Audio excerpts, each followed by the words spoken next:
Hello, Linnea from Lilybrook here. I am a licensed professional counselor who has a neurodiverse, friendly, and affirming practice at Lilybrook in Troy, and I wanted to come to you today to talk a little bit about what happens after a meltdown.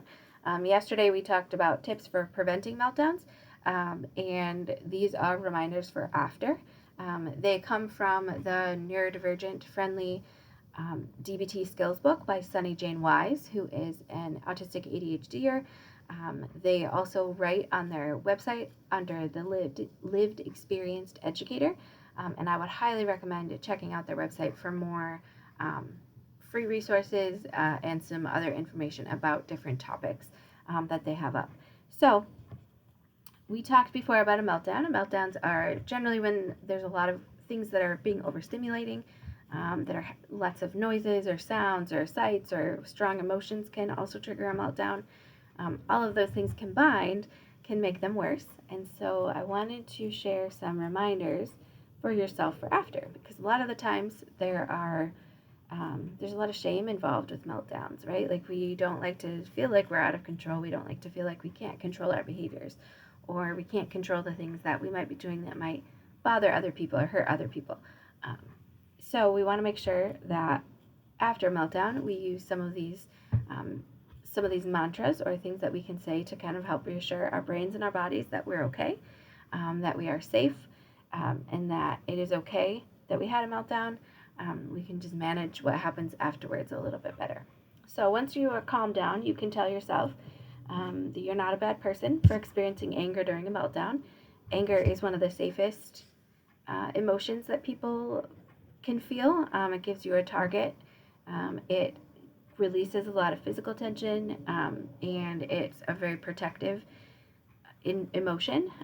Anger keeps people sometimes a little further away from us, and sometimes that can feel safer, even though we might feel lost when we come back from that meltdown afterwards. Another one is you are not a burden or an inconvenience. The people that you surround yourself with, the people that love you, are there because they love you. It doesn't mean that you're a burden. And so when our brains tell us that after a meltdown, we should tell it to back off, and we know that's not true. Another thing to remind yourself is that you are a neurodivergent individual, and you're allowed to respond to an overwhelming and demanding environment. Our world's not set up for neurodivergence. It's honestly not. And so it's important to remind ourselves that sometimes in this world we don't function the way that we would like to, and sometimes that's not on us. Sometimes that's because there are too many things happening at the same time, and we just need to take a break from it.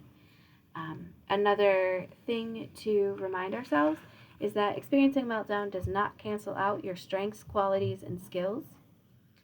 And that's an important one because it can feel like a meltdown takes all that away from us, and that's not true. You're still yourself. You still have lots of skills. You may just need to practice some of the meltdown tips, or you may need to change your environment.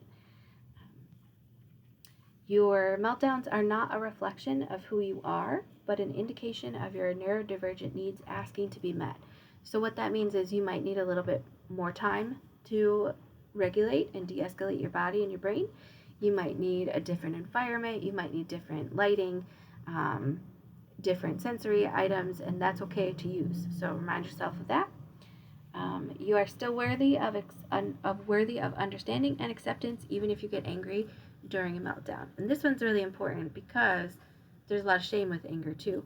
And so it's important to remind ourselves that we are still worthy, even if we've had a meltdown. It doesn't change who we are, and that will be okay. And the biggest one is you are allowed to ask for reassurance, validation, or comfort after a meltdown. So you're allowed to say to people, I know I just had a meltdown.